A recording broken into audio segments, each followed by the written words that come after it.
Saya nak mengingatkan diri saya dan tuan-tuan semua akan firman Allah Subhanahu wa taala. A'udzubillahi minasyaitonir rajim. Illa tanfiru yu'azzibkum 'azaban 'alima wa yastabdil qauman ghayrakum wa la tadurruhu syai'a wallahu 'ala kulli syai'in qadir. Sadaqallahul 'azim. Sadaqallahul 'azim. Sekiranya kamu tidak berangkat, yakni kamu tak bangun untuk mempertahankan agama kamu, mempertahankan maruah agama kamu yang sedang dinodai oleh musuh-musuh Allah, maruah agama kamu yang sedang dirobek oleh musuh-musuh Allah, kesucian agama kamu yang sedang ditelanjangkan oleh musuh-musuh Allah. Sekiranya kita tidak bangun berangkat untuk mempertahankan harga diri, maruah dan masa depan anak-anak kita yang diambang bahaya ini, nescaya Allah akan mengazab kita azaban alimah, mengazab kita dengan azab yang sangat pedih. Wa yastabdil qauma ghairakum, dan kamu akan diganti oleh Allah dengan kaum yang lain yang akan menguasai kamu, yang akan menzalimi kamu, yang akan memusnahkan masa depan anak-anak kamu. Wala tadurruhu syai'a, dan ketika itu kamu tak boleh buat apa-apa dah, kata Allah, sebab bertindak dah terlewat. Seperti ustaz kata tadi, dah nasi dah jadi bubur. Dan Allah Maha berkuasa atas tiap-tiap sesuatu. Tuan-tuan muslimin muslimat sekalian, kemungkaran yang ada pada hari ini mencabar kita sampai ke satu tahap iman kita benar-benar teruji di rumah Allah Subhanahu wa taala ini. Saya tak boleh dengar bunyi muzik macam ni ketika saya ataupun kita berada dalam majlis memperingati membesarkan Allah, sebab darah saya jadi mendidih, jadi marah, jadi benci, sebab kemungkaran ini mesti ditegah daripada bermaharaja lela. Kalau tidak, kesucian rumah Allah ini akan tercemar. Para malaikat Allah yang berada di rumah Allah ini tidak akan mengangkat doa-doa kita, kerana kita membiarkan kemungkaran ini berlaku begitu saja. Besar tanggungjawab kita, tuan-tuan muslimin muslimat sekalian. Jadi sebab itu, bila kita memandang kepada perkara ini, saya teringat peristiwa ini kepada peristiwa sambutan Millennium Cool Planet 2000. Sambutan Millennium Cool Planet 2000 2000, menyambut malam tahun baru 2000 di Terminal 1 Subang Airport. Tuan-tuan ingat? Malam Millennium Cool Planet 2000, satu konsert besar-besaran dibuat di Terminal 1 berhampiran dengan program Qiyamul Lail di Masjid Subang Airport. Jamaah mengadakan program agama, jamaah mengadakan majlis zikrullah, mengingati Allah, membesarkan Allah. Jemaah berqiyamul lail, tetapi mereka di sebelah dengan lampu yang tembak kat langit ini, dengan muziknya gedung-gedang, gedung-gedang, gedung-gedang. Tuan-tuan, dahsyat ya Allah. Saya sendiri masuk lepas demonstrasi pukul 12, saya buat bantahan di round box itu. Pukul 3 pagi skuad saya masuk ke tempat pesta itu, dan itulah pertama kali saya lihat dalam hidup saya bagaimana anak-anak muda di hadapan muzik, di hadapan pentas, gedung-gedung macam itu, minum arak, beromen, bertukar-tukar pasangan. Lepas beromen dengan Hindu, beromen dengan Cina, beromen dengan orang tu, dalam keadaan menari separuh bogel, tuan-tuan, Masya Allah, dengan bau arak yang begitu dahsyat sampai pening kepala. Polis-polis yang jaga pentas pun sampai lari ke masjid Subang Airport. Bau arak, pening kepala, muntah, dia kata. Yang jaga pentas tu, yang kelakarnya polis Islam, dia jaga pentas tu, lari ke masjid, tak tahan bau arak. Rupanya mereka ini pekerja-pekerja kilang yang disponsor oleh majikan-majikan mereka untuk menyambut tahun baru. 2 kontena disponsor oleh Kasbet, 2 kontena arak disponsor untuk mereka mabuk dan berpesta malam tu. Saya melihat dengan mata kepala saya sendiri. Saya keluar majlis itu, seminggu saya demam. Saya tak pernah tengok 18 SX dahsyat sangat macam tu. Biasa saya tengok cerita dalam RTM ada tapi-tapi juga. Ini memang dahsyat real punya. Anak-anak muda lagi, ya Allah, dahsyatnya. Saya semayang je terbayang, semayang je terbayang. Ya Allah, seminggu saya demam, tuan-tuan. Inilah perkara realiti yang berlaku. Yang sedihnya bila saya mengadu kepada pihak atasan yang bertanggungjawab, pihak berkuasa agama, saya pula dimarahnya. Ini sedih, tuan-tuan.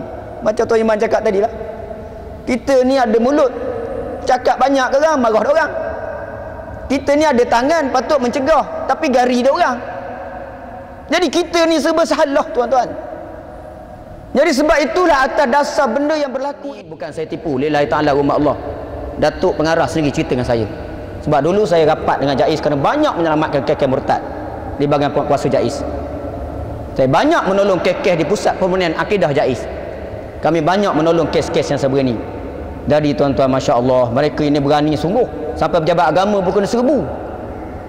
Dahsyat, tuan-tuan. Bila saya tengok keadaan macam ni, budak tu tak boleh diselamat, akhirnya salah seorang kaki tangan masjid inilah, pegawai di masjid inilah yang beritahu saya, Ustaz, kalau Ustaz tak bertindak segera, budak ni akan dilari macam Aisyah Bukhari ke luar negara, kita tak boleh buat apa-apa. Inilah mulanya saya menyelamatkan kes murtad. Kami pergi squad malam tu, pergi section 10, kuasa kita di section 10. Lepas tu kita pergi ke Jeram, pergi ambil budak itu, dan kita bertindak menyelamatkan budak itu, alhamdulillah. Dan lepas pada tu banyak lagi kes-kes yang berlaku. Tuan-tuan muslimin muslimat sekalian, kalau kita melihat kepada keadaan macam ni, saya tak tahu apa yang ada pada hati tuan-tuan dan puan-puan sekalian, tapi hati saya sebenarnya, saya ni nak menangis je bila saya tengok benda-benda ni. Sebab saya ni berdepan dengan ibu bapa yang kering air mata, anak dia lari ke sampai Kristian, Sabah, Sapu, sampai ke Sarawak tu lagi kan. Anak-anak yang menangis, mak ayah beritahu didik daripada kecil dengan ilmu agama, tapi dah dilarikan oleh Hindu, ikut orang kafir, berzina dengan orang kafir, mengandung anak luar nikah, kena rogol, macam-macam tuan-tuan. Saya ni rintihan ibu bapa tempat kami ni, rintihan ibu bapa yang menangis pasal anak hilang daripada rumah, macam-macam. Saya ni tengok wajah orang-orang tua yang menangis kerana anak mereka yang mereka belai akhirnya menjadi racun yang boleh membunuh orang tua tu. Patut-patut tak cepat mati, lagi cepat mati. Maksudnya dia tak patut dapat darah tinggi, jadi dapat darah tinggi. Patut tak dapat lemah jantung, bila anak dia buat macam tu dapat lemah jantung. Masya Allah, tuan-tuan, kita dapat melihat perkara ini. Dan saya juga bila berjaya menyelamatkan, melarikan budak-budak ini yang hampir dimurtadkan ini, kita pula dengar rintihan dia, dah pakai tudung, dah lawa tubuh. Tiba-tiba dia cerita bagaimana lelaki Hindu tu main kat dia, tengok BCG lucah, main dia macam ni, main macam ni. Oi, tak tahan tuan-tuan, berdiri bulu roma. Anak-anak gadis kita lawa-lawa. Kalau tuan-tuan tengok, saya tak tengok lagi, tapi ada kawan cerita dia tengok VCD. Sekarang ni VCD lucah yang laris. Kalau orang minta maaf cakap ya, kalau orang putih main orang putih, orang tak heran dah. Hari ni VCD lucah yang top dalam pasaran gelap. Orang Melayu main dengan orang kafir, main dengan orang India, main dengan orang Cina. 20, ya, penguasa JAIS beritahu 20% daripada tangkapan kes JAIS di bahagian penguasa, kalau ada 100 pasang ditangkap, 20 pasang orang Melayu main dengan orang India, main dengan orang Cina, main dengan orang kafir, main dengan orang Bangla. Ini dia 20 pasang daripada 100 pasang daripada kes tangkapan. Kalau kita melihat kepada keadaan macam ni tuan-tuan, geronya, takutnya kita Ya, saya ni sentiasa terima panggilan telefon. Sekejap kan ada orang telefon ni, sekejap kan ada hantar SMS, macam-macam mengadu, yang kena rogonya, yang dilari oleh kekasihnya, yang kena macam ni, kena macam tu. Bagaimana kita nak nolong tuan-tuan? Dalam keadaan kita sendiri kuasa yang cukup terhad, dalam keadaan kewangan tak ada, gaji tak ada, apa tak ada, ya, dalam keadaan kemampuan yang terlalu minima, dalam keadaan dhaif sangat. Tetapi permintaan daripada orang yang berada dalam situasi yang berbahaya ini terlalu besar. Mak bapak telefon kita, budak-budak yang kena rogo, budak yang dah terlanjur, budak yang dah begini, telefon minta mengadu selamatkan mereka. Jadi macam mana kita nak buat tuan-tuan? Jadi saya buat sekadar yang mampu. Alhamdulillah, balik daripada Terengganu, saya buatkan untuk Pusat Rawatan Pemulihan Dadah Kerajaan Negeri 3 tahun di sana. Saya balik ke Hulu Langat, buat Pusat Raudatus Salihah, pusat bimbingan puteri remaja-remaja yang kita selamatkan ini. Saya buat Baitul Syifa sekali, tiap-tiap kami malam Jumaat orang datang berubat macam-macam penyakit. Saya buat pejabat, kita buat pejabat NGO kita, ya, di Bangi, Bandar Baru Bangi, dan di situ program pencegahan ke sekolah, ke jabatan, ke mana-mana kita buat forum, kita buat macam-macam untuk menyedar ke masyarakat. Dan ini yang kita buat tuan-tuan. Kita bergerak serentak dengan program pencegahannya sehinggalah kepada program pemulihan dan rawatan cara Islam yang kita buat. Ini yang kita usahakan sehingga hari ini. Dan sebab itu tuan-tuan, muslimin muslimat sekalian, saya amat mengharapkan tuan-tuan, pertama, tuan-tuan dapat keinginan pada apa yang kita forumkan malam ni. Ini benda besar, bukan benda kecil. Masa depan agama kita, masa depan bangsa kita, masa depan anak-anak kita yang dalam bahaya sekarang. Keduanya, tuan-tuan, seperti yang Tuan Imam cakap tadi, jangan hanya tengok saja. Sebab kalau Tuhan bagi bala nanti, buat kata Ustaz Syukri tadi, gelombang itu dia sapu habis tuan-tuan. Dia tak pilih awak semayang ke tak semayang ke, awak tu imam tak tu imam, dia sapu habis tuan-tuan. Ini yang kita takut tuan-tuan. Insaf, sedar. Ketiganya tuan-tuan, sayangilah anak-anak kita. Ya, anak-anak kita ni tolong beri perhatian daripada sekarang. Ya, bimbinglah mereka, fahamilah situasi mereka. Ya, sebab itu kita buat 3, 4, 5 ni program camp bina anak soleh dan solehah. InsyaAllah kita buat 3 hari di camp Seri Raudah di Alam Sedayu di Batu 12 Gombak. Dan juga dalam program pencegahan ini, oleh kerana Badar dah mati, dah dimatikan, ya, Badar dah tak hidup lagi, tak digerakkan lagi, melalui platform NGO Perkit ini, insyaAllah pada minggu ketiga bulan Jun ni kami akan kumpulkan 100, mungkin 200, 5 orang daripada setiap surau dan masjid. Kita kumpulkan orang awam untuk duduk atas platform NGO ini untuk membantu pihak berkuasa bagi menolong dalam bab-bab pencegahan maksiat-maksiat yang terlalu berleluasa dalam masyarakat. Ini yang kita buat, ya, cabaran. Dan insya-Allah selepas kami buat majlis dialog di peranan NGO dan orang awam dalam bantu kerajaan mentera maksiat di Masjid Al-Hasanah Bandar Baru Bangi, kemudian baru-baru ni kita buat masjid USJ Al-Falah, USJ 9 dengan pihak berkuasa. InsyaAllah lepas pada ni kita nak buat Kadaman Sara pula. Kami akan kumpulkan seberapa banyak NGO dan badan-badan sukarela supaya orang awam bersatu padu dalam membenterah maksiat ini secara satu ikatan ukhuwah yang banyak. Maknanya kalau boleh 100 NGO kita kumpul. Kita kena ada suara, kita kena ada sikap, kita kena ada pendirian sebelum bala Allah Ta'ala turun, sebelum terlambat. Kerana Nabi menyatakan, iza zahara zina war riba fi qaryatin faqad ahallu bi anfusihim azaballah atau kama qala. Nabi menyatakan bila zahir saja zina dan riba dalam satu qaryah, dalam satu taman, satu kampung, maka Allah layaklah penduduk dan taman kampung qaryah itu menerima azab dan bala daripada Allah. Tuan-tuan muslimin, jagalah kita, ya, kerana takut bala Allah Subhanahu Wa Taala. Jadi tolong ambil di bawah sebelah sana nanti brosur-brosur yang kami sediakan, pamphlet yang kami sediakan, termasuk juga ada sikit jualan amal di bawah sana. Dan saya minta tolong tuan-tuan dapatkan maklumat Perkit ini, sebab kita tak dapat nak menerangkan banyak. Dapatkan maklumat sebab kita ni tengah mara ke depan lagi ni, nak menyelamatkan umat ni. Kita perlu sokongan daripada tuan-tuan muslimin muslimat, dan kami juga perlukan sokongan sumbangan zakat dan sebagainya. Tolonglah bantu kepada usaha yang besar ni, kerana bulan 8 ni kami nak buat konsert, bukan show heboh tapi konsert mega show insaf di Stadium Bandar Baru, Stadium Kajang. insya-Allah, bersama dengan Persatuan Penduduk Bandar Baru Bangi, bersama kumpulan-kumpulan nasyid tanah air untuk menyelamatkan anak-anak muda kita yang diasak oleh budaya-budaya heavy rock daripada negara barat ini. Jadi begitulah tuan-tuan, sekadar itu sajalah, terima kasih. Wallahu a'lam. Assalamualaikum warahmatullahi wabarakatuh.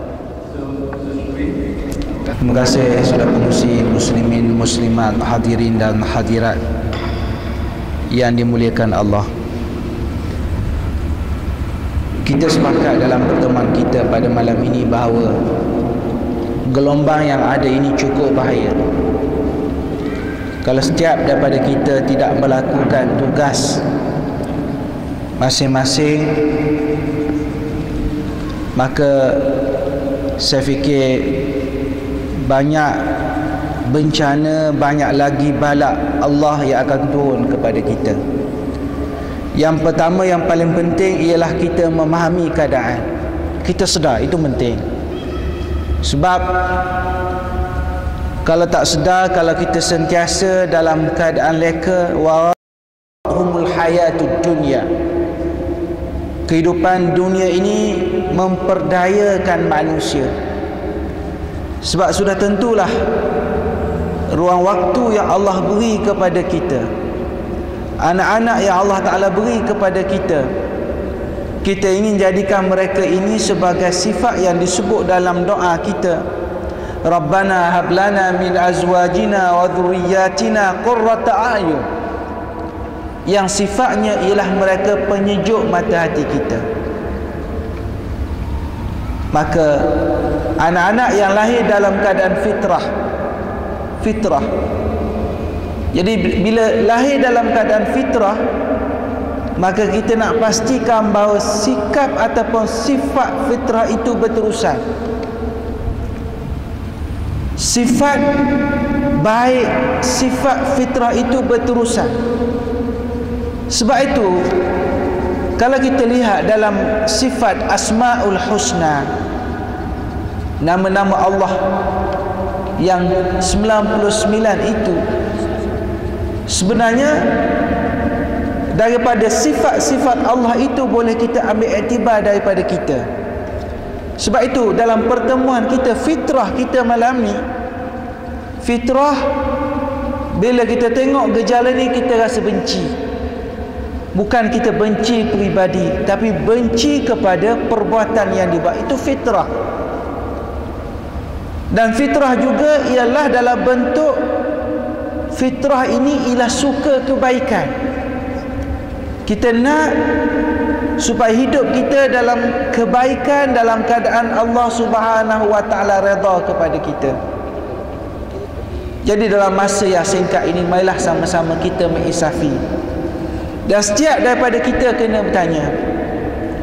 kena bertanya apakah sumbangan kita, supaya perkara-perkara ataupun gejala negatif yang kita bincangkan pada malam ini, kita ada saham untuk kita benteras. Itu penting.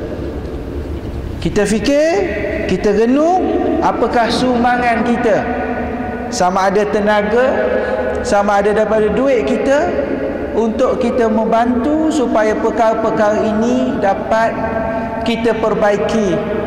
Yang Ustaz cerita tadi, dan saya sempat melihat fail yang disediakan ini, bagaimana gadis-gadis Islam kita dalam keadaan bertutup, dalam keadaan begitu manis, boleh murtad, boleh keluar daripada agama Allah Subhanahu wa taala, dan boleh terlibat dengan gejala dosa-dosa besar, al-kabair, arak, zina dan sebagainya. InsyaAllah mudah-mudahan Allah Ta'ala beri kekuatan. Saya doakan Allah beri kekuatan kepada Perkit untuk melaksanakan fungsi, dan sama-samalah seperti saya katakan, mengikut kadar dan kemampuan kita, kita bantu NGO seperti Perkit ini, supaya insya-Allah setiap yang kita hulur, setiap yang kita bantu, pasti Allah akan membalas kepada setiap kebaikan yang kita berikan. Sekadar itu, wallahu a'lam.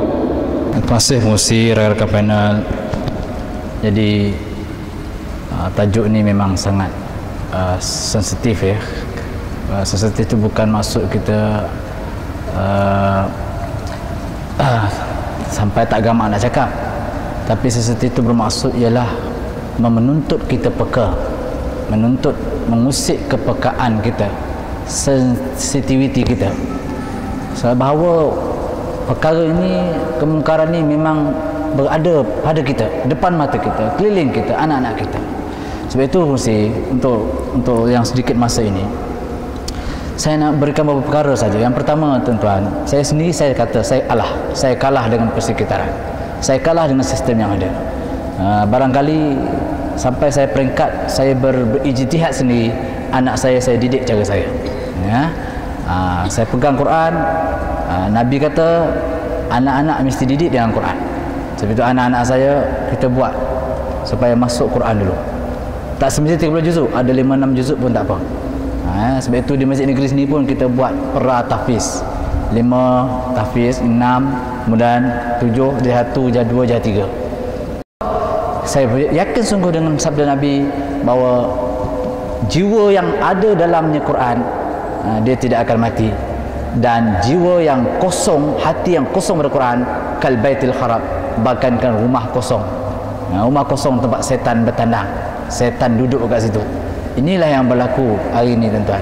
Oleh sebab itulah beberapa tips saya nak bagi tahu ialah, yang pertama, kita nak cegah kemungkaran. Yang pertama, didik dari segi akal. Anak kita, remaja-remaja kita, masukkan ilmu syariat, akidah, akhlak, masukkan akal dia. Mesti ada ilmu mana baik, mana buruk, mana akhlak baik, mana akhlak buruk, mana halal, mana haram. Kena jelaskan yang pertama. Yang kedua, didik hati. Hati ni mesti dididik supaya dia rindu ke Allah, cinta ke Allah, rindu ke syurga dan takut ke neraka. Sebenarnya bapak-bapak kita, nenek moyang kita dulu ajar kita macam tu. Bila anak kita buat silap sikit, neraka. Suruh derma, syurga. Diajar kita dengan syurga, ada neraka. Tapi hari ni kita dah serahkan tanggungjawab tu sebulatnya ke ustaz-ustazah dekat sekolah-sekolah saja. Kita pun sibuk, busy siang malam, pagi petang keluar. Anak pun kita serahkan Indonesia. Didik anak kita. Ini kewajipan kita sejak kecil, didik dia tentang ada syurga, ada neraka. Buat dosa, Tuhan murka, Tuhan marah, Tuhan seksa, dipanggang dalam api neraka. Ini kita didik tentang anak kita supaya anak kita ni cinta kat Tuhan, rindu kat syurga dan takut kat neraka. Ini yang kedua. Yang ketiga, kita kena didik nafsu kita dan anak-anak kita ni supaya nafsunya mesti ditingkatkan daripada nafsu amarah. Nafsu amarah ni yang didik buat jahat, nafsu amarah ni dia tak takut buat jahat, malah dia bangga lagi, dia buat maksiat malam hari, siang hari cerita kat orang. You know, malam tadi 3 amoy sekali. Hebat aku ni. Minum 2 botol 3 botol sekali, tak mampu. Nampak? Ini orang nafsu amarah. Dia bukan takut buat maksiat, bangga lagi, canang lagi, cerita kat orang lagi. Ini kebanyakan nafsu anak-anak muda kita ini, anak-anak kita ini dah seperingkat tu dah. Nafsu ni kena tingkatkan, kena ajar, kasih ilmu, dedahkan dia dengan motivasi apa yang ustaz buat tadi, khusus-khusus ni. Janganlah kita tuition yang kita pentingkan akhlak semayang. Kita didik anak-anak kita. Kita memang segitu kurang, tuan-tuan. Memang kajian dibuat umat Islam ini, memang pelajar-pelajar kita sekolah menengah hanya 20% saja yang semayang perfect, sempurna 5 waktu saya semalam. Yang baki tu semayang tak ikut dan ikut sempat je. Kita didik anak kita pun mana pernah kita tekankan soal solat. Anak kita bangun pagi, kalimah pertama kita dengar, bangun nak sekolah. Bangun nak sekolah. Arti kalau Sabtu Ahad tak ada sekolah, tidur tak ada sekolah. Arti tak bangun sembahyang subuh. Ni balik ni tukar konsep kita, bangun nak solah. Bangun nak solah. Sabtu Ahad pun solah. Ini bila tak kerja, kita bapa-apa pun hari Minggu 9 pagi 10 pagi baru bangkit. Subuhnya bukan subuh gajah lagi, subuh dinosaur. Lebih besar lagi daripada gajah. Ini tuan-tuan, artinya kena didik nafsu ni daripada nafsu amarah tadi ni, yang ketagih dengan hiburan, ketagih dengan maksiat, tak cukup-cukup dengan hiburan. Kita ni 24 jam anak kita ni Walkman ke apa tu kat telinga. Hiburan ni walaupun nasyid, tetapi kalau lebih daripada had, dia jadi haram tau.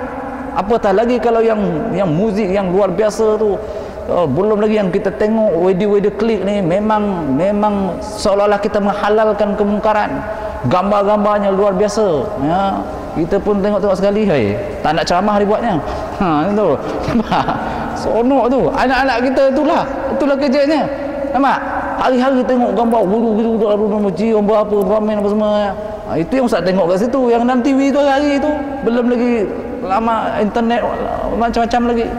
Saya sampai hari ni pun saya sengaja saya didik diri saya tak reti internet. Minta maaf Ustaz. Memang saya didik diri saya tak reti internet sebab iman saya tak kuat. Kalau saya dah reti nanti melajah ke mana saya tak tahu saya pergi. Anak-anak saya memang tak ada kat rumah internet. Sebab itu saya dah sampai pada uzlah dah sekarang ni. Tak percaya dah dengan orang. Tuan-tuan, anak-anak saya pun kau reti komputer cukup. Tak payah internet tak payah. Tak ada, itu reti dah kahwin pergilah reti. Sekarang ni tak payah, belum kahwin jangan buat. Sebab tak percaya dengan tuan. Nafsu dilepaskan, nafsu amarah. Nafsu ni tuan-tuan paling kurang ditingkatkan lagi pada nafsu lawamah. Nafsu lawamah yang Tuhan kata walladzina idza fa'alu fahishatan aw zalamu anfusahum zakarullah fastaghfaru lidzunubihim. Orang buat keji, buat maksiat, diingat Tuhan, dia istighfar. Ini paling kurang nafsu tuan-tuan.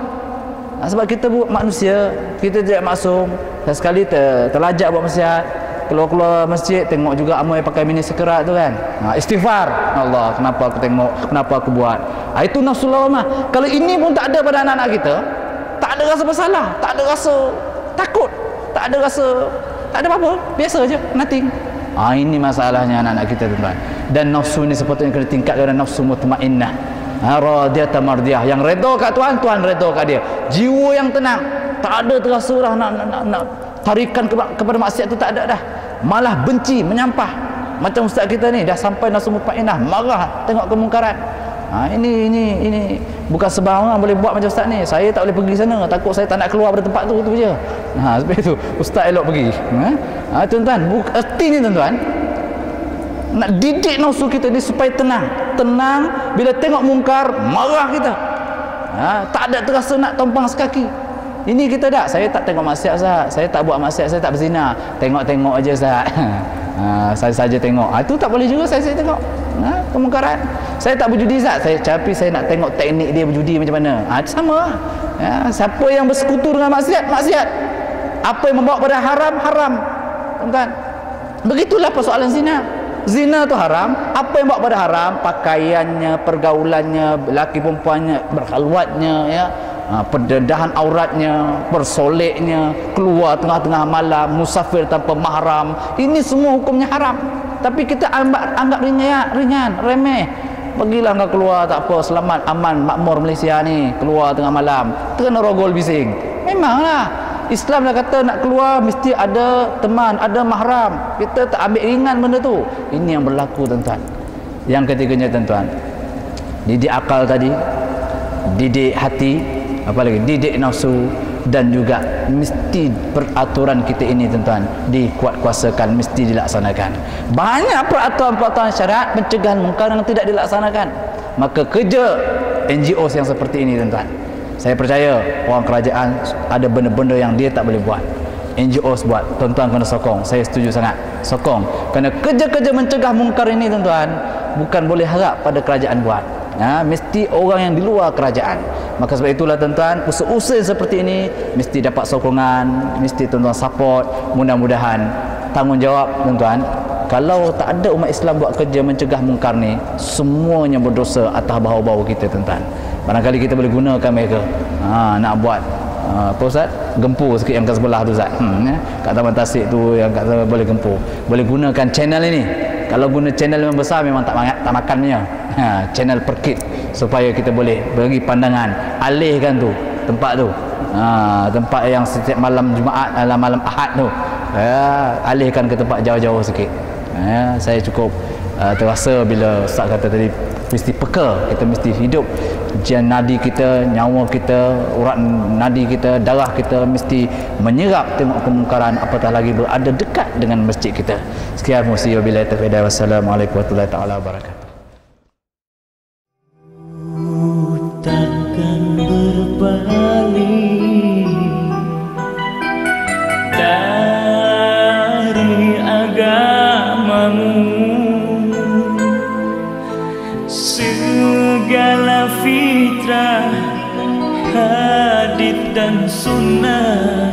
ku pasrahkan dan bersujud.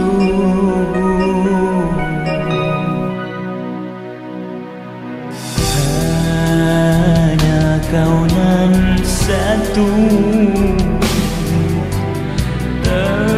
tempatku mengadu,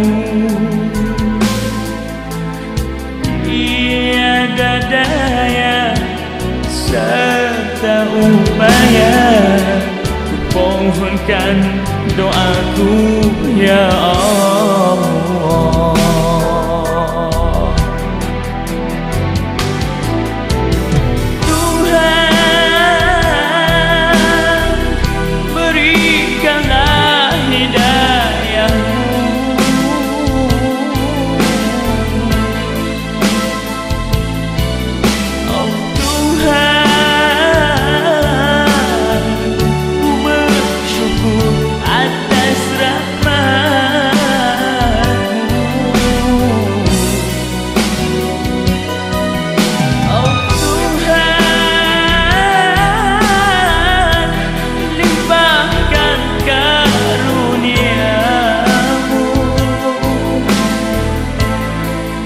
Kuatkanlah imanku, luaskan pikiranku, lapangkanlah hatiku. Ampunilah dosaku, ya Allah ya Tuhanku, Engkau Maha Tahu.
Kuatkanlah imanku, luaskan pikiranku, lapangkanlah hatiku.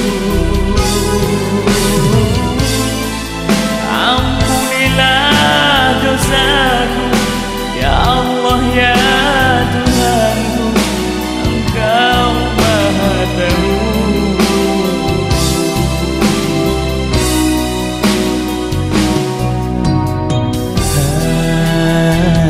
Kau nan satu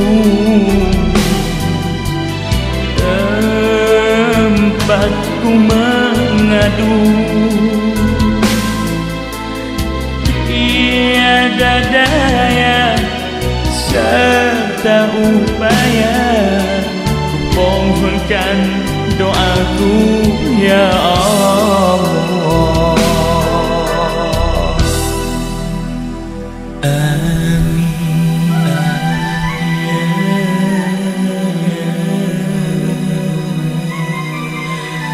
رب العالمين